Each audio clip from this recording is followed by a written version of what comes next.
ጸሎተ ሐሙስ ሁሉም ምዕመናን ይቆርባሉ፣ ስጋው ደግሞ ይቀበላሉ። በጸሎተ ሐሙስ ጉልባን አዘጋጅተን የምንመገብበት ምክንያት ይሄ ነው። ሐሙስ ዕለት የሆነውን አስታውሱ። ሐሙስ ዕለት ጌታችን ሊሰቀል አንድ ቀን ሲቀረው እንደሚሞት እንደሚሰቀል ተናገረ። ከሐዋርያት መካከል ቅዱስ ጴጥሮስ ያው ለጥያቄም ለመልስም ለእምነትም ለክደትም ከሱ ሊቀድም አልነበረም።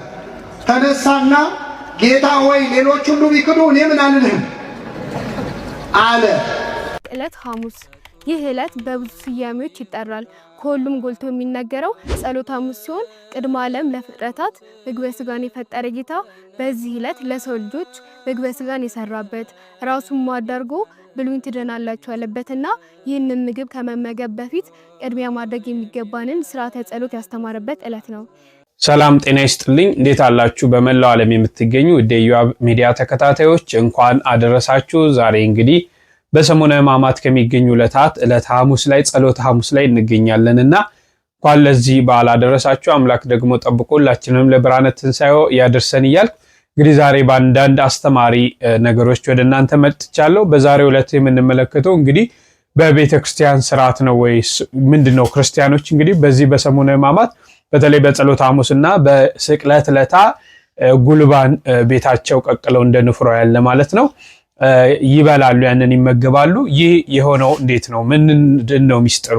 ለምን አስፈለገ የሚለው እንመለከታለን። ሌላው ደግሞ በጣም ብዙዎች ሲጠይቁ ማየው በቤተ ክርስቲያን በዚህ በሰሙነ ሕማማቱ በየሰዓቱ በ3 ሰዓት በ6 ሰዓት በ9 ሰዓት እየተደረገ ዲያቆኑ መስቀል ይዝና ወይም ደግሞ መስቀልም ሳያዝ አንዳንድ ቦታ ይያዝም ቃጭል ይዞ ጥቁር ልብስ ለብሶ ይዞራል። ቤተክርስቲያኑን እየደወለ ቃጭል እየደወለ ይዞራልና የዚህ ሚስጥር ምንድነው? በጸሎተ ሐሙስ ብቻ ቅዳሴ የሚቀደሰው ለምንድነው? በሌሎቹ ዕለታቶች ቅዳሴ የለም፣ በዚህ ዕለት ቅዳሴ አለ። ምንድነው? እግር የመታጠብ ስነ ስርዓት አለና ይሄ ነገር ምንድነው የሚሉትን ነገሮች ሰፋ አድርገን እንመለከታለንና እስከ መርሐ ግብሩ ፍጻሜ ቆዩ። ለብዙዎች እንዲደርስ እናንተ ከጠቀማችሁ ሌሎችንም ስለሚጠቅማቸው ላይክ እና ሼር ማድረጋችሁንም አትርሱ። ልክ እንደተለመደው ሁሉ ጊዜ በኮሜንት ሴክሽን ላይ እግዚአብሔር ይመስገን እያላችሁም መጻፋችሁን አትዘንጉ። ሐሳብ አስተያየቶቻችሁንም በቅንነት ስጡኝ። ወደዚህ አስተማሪ መርሐ ግብሮች እንሸጋገር። ምን እየሰራሽ? ጉልባን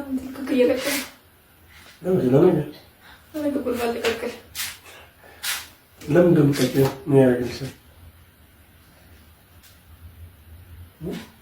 ወላሂ ስቅቅል ስላየሁ ነው እንጂ አታየው አሉ እንዴ ማለት እንጃ ምን ይቀራል? ጉልባን በነገራችን ላይ ሃይማኖታዊ ባህላዊ ምስጢር አለው ማለት በሃይማኖታዊም ባህላዊም ምስጢር አለው። ከባቄላና ከስንዴ ነው የሚቀቀለው። ይሄ የሆነበት ምክንያት እስራኤል ፋሲካችን ከፋሲካቸው ከእስራኤል ፋሲካ ጋር የሚከበር የእስራኤል ዘሥጋ ፋሲካ ሐሙስ ነው። የእኛም ፋሲካ ከዛው ጋር ተያይዞ ከብሉይ ኪዳን ፋሲካ ጋር አያይዘን ነው። ፋሲካ ማለት መሻገር ማለት ሲሆን እስራኤል ዘሥጋ ከግብፅ ከባርነት ሲወጡ እግዚአብሔር አንድ ነገር አዟቸዋል። በጉን አርዳችሁ በልታችሁ የፋሲካውን በግ ማለት ነው እየተቻኮላችሁ ውጡ ብሏቸው ነበር። እየተቻኮሉ ሲወጡ ታዲያ ቂጣ እየበሉ ንፍሮ ቀቅለው ይዘው ነው እየበሉ የወጡት ማለት ነው። እስራኤል ዘሥጋ ከባርነት ከግብፅ ከ430 ዓመት በኋላ ማለት ነው። ያንን እስራኤል ከባርነት ሲወጡ ይዘውት እየበሉት የወጡት ቂጣና ንፍሮ ነው። ስለዚህ እኛም ከሲኦል ባርነት ከዲያብሎስ ባርነት የወጣንበት የፋሲካ ፋሲካችን እነሱ እስራኤል ዘሥጋ የሰዉት በግ የአማናዊ በግ የክርስቶስ ምሳሌ ነው። እስራኤል የበሉት ንፍሮና ቂጣ እኛ ዛሬ ላይ የምንበላው የጉልባንና ቂጣ ዳቦ ምሳሌ ነው ማለት ነው። አንደኛው ይሄ ነው። ለምን ፋሲካቸው ከፋሲካችን ጋር ስለሆነ የነሱ ምሳሌ ዛሬኛ የምናደርገው አማናዊ ስለሆነ አንዱ ይሄ ነው። ሁለተኛው ሊቃውንተ ቤተክርስቲያን ሐዋርያት ጌታን ሳይነሳ እናይም ብለው ከዓርብ ጀምረው እስከ እሑድ ሌሊት ድረስ ጾመዋልና ስለዚህ ሐሙስ ከተለያዩ ጥራጥሬ የተዘጋጁ ቀቅለው ይበላሉ። ለምን? ጥሬ ከሆድ አይጠፋም፣ ጥሬ ጠንከር ያለ ምግብ ነው፣ ከሆድ አይጠፋም በሚል ያደርጉታል። እና ከዛ ተያይዞ ከሐዋርያት ተያይዞ እኛ ዘመን ላይ ደርሷል ማለት ነው። ቀደም ብሎ ሐሙስ ጥራጥሬ ቂጣ ምናምን የበላ ሰው መቋቋም ይችላል። የሁለቱን ቀን ጾም መቋቋም ስለሚችል እንደዚያ ያደርጉታል። አንዳንድ ሰዎች ደግሞ ታዲያ በተበላሸ መልኩ ያዩታል። የዝን ንፍሮ ነው በሚል ማለት ነው። የዝን ንፍሮ ማለት ወይም ደግሞ የንባድርቅ ንፍሮ እያሉ የሚናገሩ አሉ። ፍጹም ከዚህ ጋር የሚገናኘው ነገር ያለ እሱ ራሱን የቻለ ሌላ ትልቅ ምስጢር አለው። የዝን ንፍሮ የምንበላበት የዝን ንፍሮ ስንበላ የስንዴና የሌላ ነገር ቅልቅል ነው። የስንዴ ንፍሮ በአብዛኛው ቢሆን እሱ ራሱን የቻለ ሌላ ምስጢር አለው። እሱም ከእስራኤል ዘሥጋ ባህል ጋር የተገናኘ ነው። ዞሮ ዞሮ ግን በእኛ በኢትዮጵያውያን ባህል ስናደርገው ትልቅ ምስጢር ያለው ነው። እሱም ሌላ ቪዲዮ የምንሰራ ያለ። ዞሮ ዞሮ ግን ጉልባን ሃይማኖታዊና ትውፊታዊ ባህላዊ ስርዓት እንዳለው ማወቅ መቻል አለብን። ዝም ብሎ ንፍሮ መቀቀል ተገቢ አይደለም ማለት ነው። ነገር ነው ለከም ነበር ያው ከቤት ሲደረግ ያየሁት የመጣው ስለሆነ ያው ጉልባንን ልቀቅል እየለቀምኩ ነው። ቂጣ ለመጋገር አስፔረና እንደዚህ ይኖራል ብዬ ግን አላሰብኩም ነበር። እንደዚያ ከሆነ እኮ ነገ እኮ በጣም ብዙ ስርዓት ነው የሚከናወነው። እስኪ ለማንኛውም ይህንን ይመስላል አጠራርገን ስናየው። አመሰግናለሁ። በጸሎተ ሐሙስ ጉልባን አዘጋጅተን የምንመገብበት ምክንያት ይሄ ነው። ሸር በማድረግ ለማያውቁት አሳውቁልኝ።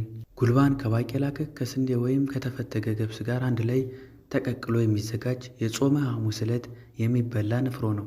የጉልባን ትውፊት እስራኤላውያን ከግብፅ ተሰደው በሚወጡበት ጊዜ በችኮላ ስለነበር አብኩተው ጋግረው መብላት ያለመቻላቸው ሁኔታ ያመለክታል።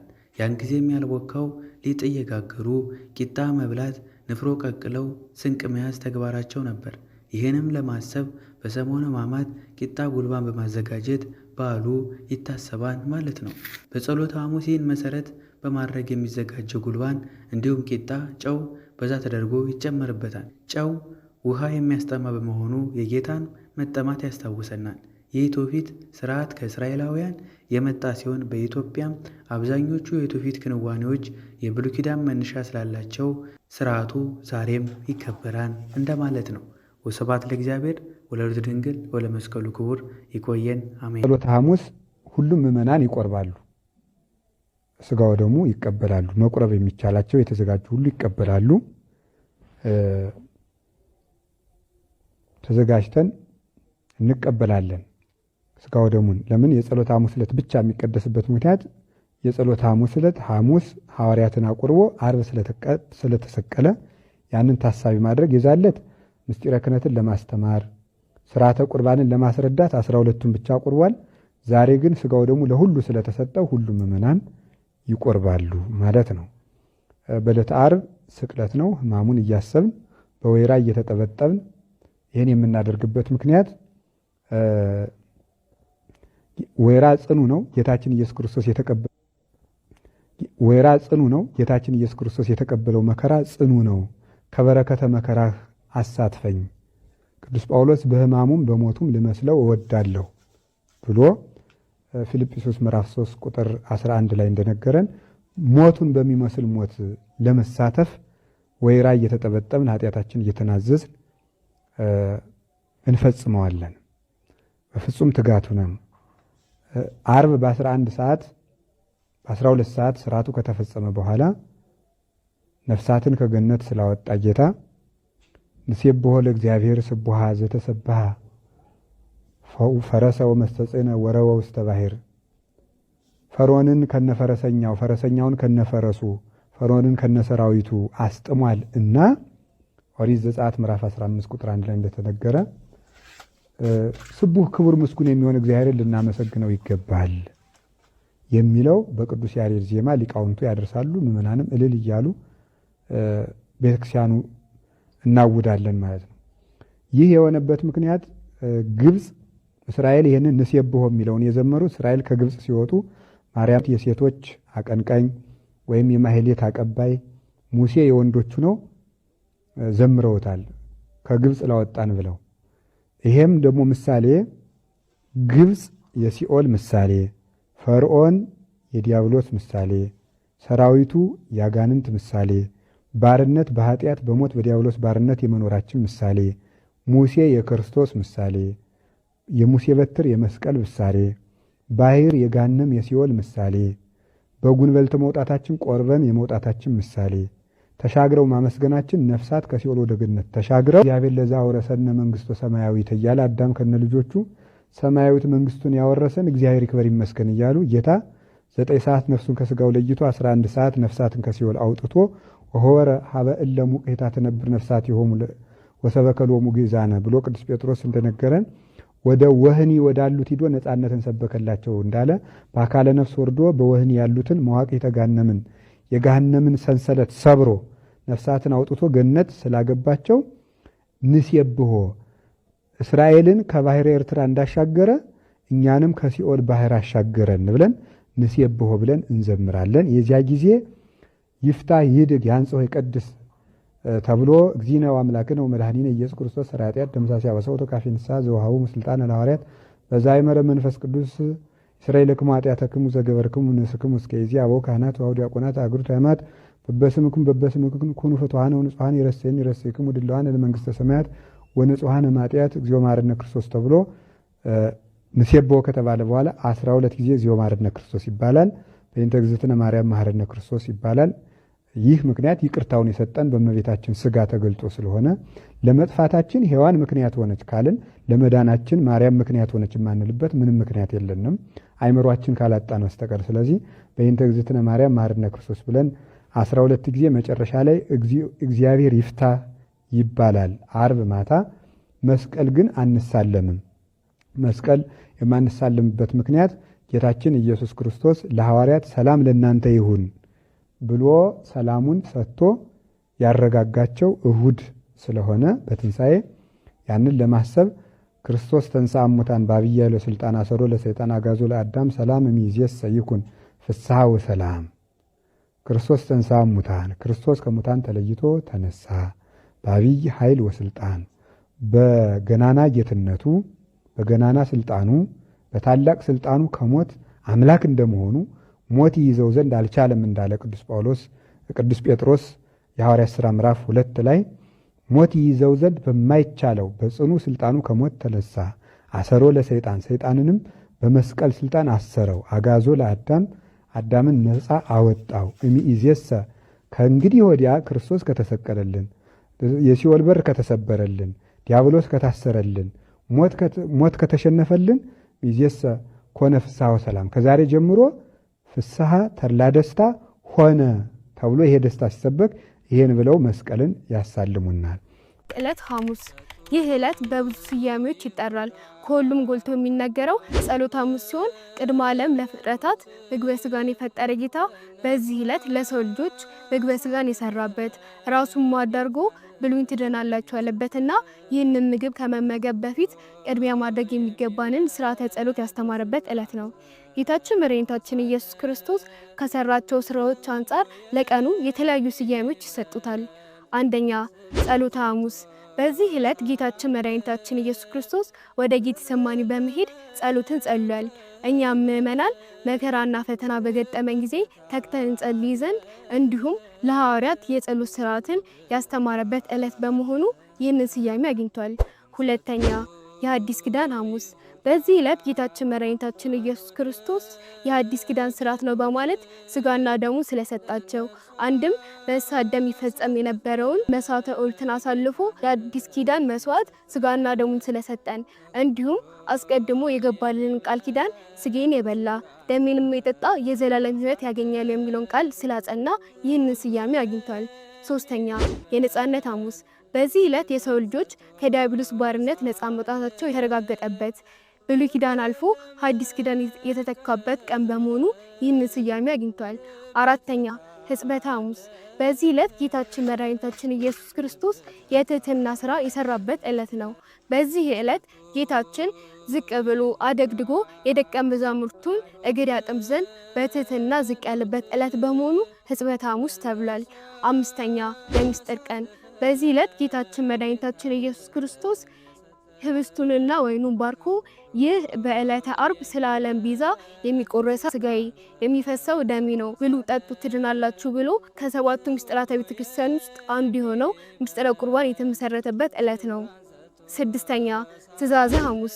በዚህ ዕለት ጌታችን መድኃኒታችን ኢየሱስ ክርስቶስ ለሐዋርያት ወደ ፈተና እንዳገቡ ትጉና ጸልዩ ብሎ ትእዛዝን የሰጠበት ዕለት፣ እንዲሁም እግራቸውን ካጠበ በኋላ እናንተም እንዳድርጉ ደሙና ስጋውን ከሰጣቸው በኋላ ደግሞ ይህንን በበላችሁ ጊዜ ሞቴን አስቡ ብሎ ትእዛዝን የሰጠበት ቀን ስለሆነ ትእዛዘ ሐሙስ ተብሏል። ሰባተኛ አረንጓዴው ሐሙስ። በዚህ ዕለት ጌታችን መድኃኒታችን ኢየሱስ ክርስቶስ ሄዶ የጸለየበት ጌቴሰማኒ አረንጓዴና የአትክልት ስፍራ በመሆኑ አረንጓዴው ሐሙስ ተብሏል። ወስብሐት ለእግዚአብሔር። በዚህ ሳምንት አንድ ዲያቆን ቃጭል ይዞ ቤተ ክርስቲያን እየዞረ ድምፅ የሚያሰማበት ስነ ስርዓት አለ። የዚህ ምንድነው ትርጉሙ ካልን የመጀመሪያው እመቤታችን ቅድስት ድንግል ማርያምና አረጋዊው ጻድቁ ዮሴፍ ካጠገባቸው የጠፋውን ጌታችን ኢየሱስ ክርስቶስን ቅድስት ድንግል ማርያም እየዞረች የፈለገችበት መታሰቢያ ነው። ሁለተኛው ደግሞ በዕለተ ምጽአት መላእክት የሚያሰሙትን የመለከት ድምፅ፣ በዚያች ሰዓት ምዕመናን ጥሪውን ሰምተው ከሞት እንደሚነሱ ለማጠየቅ በዚህ ሳምንት ዲያቆኑ ቃጭል እየመታ በየሰዓቱ ምዕመናንን ያሳስባል። ሶስተኛው ምንድነው ካልን 3 ጊዜ መዞሩ የሶስትነት አብ ወልድ መንፈስ ቅዱስ የቅድስት ሥላሴ ምሳሌነት ዙረቱ 3 ሲሆን አንድ አይነት ነው። የአንድነታቸው ምሳሌ ነው። እዚህ ጋር ደግሞ ሌላው ልንመለከት የሚገባው ቃጭሉ የሚጮህበት ድንግል ማርያም ልጇ ሲጠፋ ልጄ ልጄ ብላ ድምፅ እያሰማች የፈለገችበትንም አባቶቻችን የዚህ ምሳሌ ነው እያሉ ያስረዳሉ። ሌላው ደግሞ እንግዲህ አዳም በድሎ ነበር። ጌታችን መድኃኒታችን ኢየሱስ ክርስቶስ ለአዳም ከልጅ ልጅ ተወልጄ አድንሃለሁ ብሎታል። ነቢያትም ምን አድርጓል? የነቢያትን ጮህ ስለሚያመለክት አሁን ውረድ፣ አሁን ተወለድ፣ አሁን ተሰቀል እያሉ ይጮህ ስለነበር የእነሱ ምሳሌ ነው ቃጭሉ መመታቱ ማለት ነው። ሐዋርያቲሁ ከበበ እግረ አርዳኢሁ ሐጸበ ኮኖሙ አበዊመ ወመሃሮሙ ጥበበ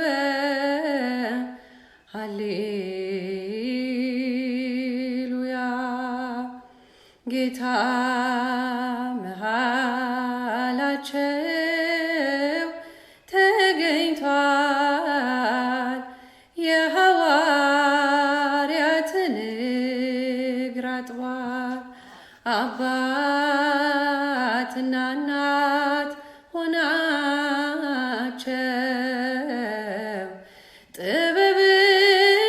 ጥበብንም አስተማራቸው። ሃሌሉያ።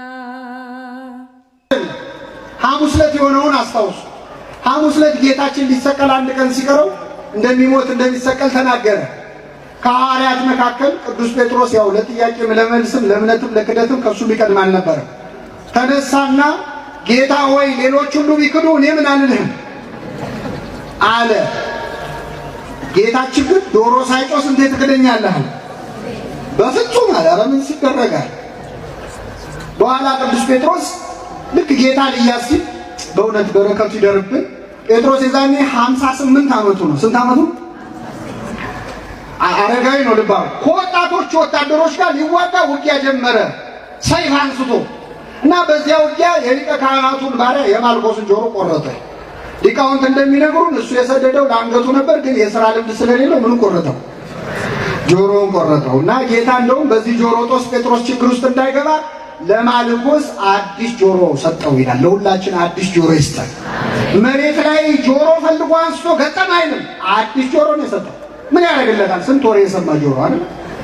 አሁን እንደው የኛንም እንደው ጆሮ ጴጥሮስ መጥቶ በገነጠለው ቅዳሴያችን ይላል አንተን ብቻ የሚሰሙ ጆሮዎችን ምን በለን ስጠን፣ ይስጠን ለሁላችን። አሁን ጴጥሮስ ጌታን እያዳፉ ሲወስዱት ሲያይ ጥሎ እንዳይሄድ ይወደዋል ክርስቶስ። ቀረብ እንዳይል ደግሞ አብረው ቢሰቅሉኝስ ብሎ ፈራ። ስለዚህ ጴጥሮስም ጌታን ከሩቅ ይከተለው ነበር ይላል። ከምን ይከተለው ነበር? ይሄ ማለት ቤተ ክርስቲያን በሩቁ ነው የሚሉ ሰዎች አሉ። አንቺ ቀረብ ቀረብ አትበይ፣ ጥሩ አይደለም ይመክራሉ። ልጆቻቸው ቁጭ አድርገው እንደደና ነገር ነው። አንቺ ቀረብ ቀረብ አትበል የሚሉዋል። ከሩቅ ሲከተለው በረደው። ሲበርደው እሳት ሊሞቅ ቁጭ አለ። እሳት ደግሞ ሙቀት ብቻ ሳይሆን ብርሃንም አለ የለው። የጴጥሮስን ፊቱን ወለል አድርጎ አሳየበት። እንዲህ አንተ ከሱ ጋር አልነበርክ እንዴ አሉት። አንተ ከሱ ጋር አልነበርክ? ኧረ የምትሉትን ሰውየውን አላውቀውም አለ። ማንን አላውቀው? ሰውየውን አለው። እግዚአብሔርን ሰውየው ከሚያስብል ፈተና ይሰውራችሁ። አላውቀውም አለ። ሶስተኛ ጊዜ ጆሮን የተቆረጠው ሰውዬ ዘመድ መጣና እንዴ አንተ እዛ አትክልት ውስጥ አላየኸውም እንዴ? ነገሩ አላማረው። እንዲያርግብኝ እንዲጨምርብኝ ፈጽሞ አላውቀውም እያለ መማል መገዘት ጀመረ። ይህን ጊዜ ክርስቶስ ቀና ብሎ አየው። የንስሐ አባቱ ክርስቶስ በዓይኑ ቀኖና ሰጠው። አታውቀኝም? እውነት እግርህን አላጠብኩህም? በባህር ላይ አላራመድኩህም? አየው ዓይኖቹ። ቅዱስ ጴጥሮስ ወጥቶ ስቅስቅ ብሎ አለቀሰ። ከሁሉ ይልቅ ስወደው እንዴት ከሁሉ ቀድሜ ክደዋል? አለቀሰ። ምዕመናን ከቤተ ክርስቲያን በሩቁ ነው ብሎ ብዙ ሰው ለበዓል እየመጣ ጧፍ የሚያበራ ሰዋል። ችግሩ ምንድን ነው? ራቅ ስትል ይበርድሃል። ሲበርድ እሳት ልትሞቅ ቁጭ ትላለህ። ቁጭ የምትለው ከሚያምሩም ከማምሩም ሰዎች ጋር ነው። በጥያቄ አጣጥፏል። አንቺ ኦርቶዶክስ አይደለሽ፣ አንተ ኦርቶዶክስ አይደለህ፣ እንዲህ ሌለ እንዴ እንዲህ አይልም እንዴ ሲሉ መልስ ስታጣ ፈጣሪውን ፍጡር ያስብሏል። ተማላጁን አማላጅ ያስብሏል፣ ያስክዷል። ቀረብ ብትል ይሻላል። ቀረብ ያለ ምን ያገኛል ካላችሁ እንደ ጴጥሮስ ሳይፈራ እስከ መስቀል ስር የተከተለ ሐዋርያ ነበረ ቅዱስ ዮሐንስ። ሳይፈራ በመከተሉ ክርስቶስ ወደር የሌለው ሽልማት እዚያው መስቀል ላይ ሰጠው። ይህች ወደር የሌላት ሽልማት ማናት? እመቤታችን። ክርስቶስ ሊሞት ሲል ሊናዘዝ ፈለገ። ቤት እንዳይሰጠው፣ ቤት የለውም ክርስቶስ። የተወለደው በበረት ነው።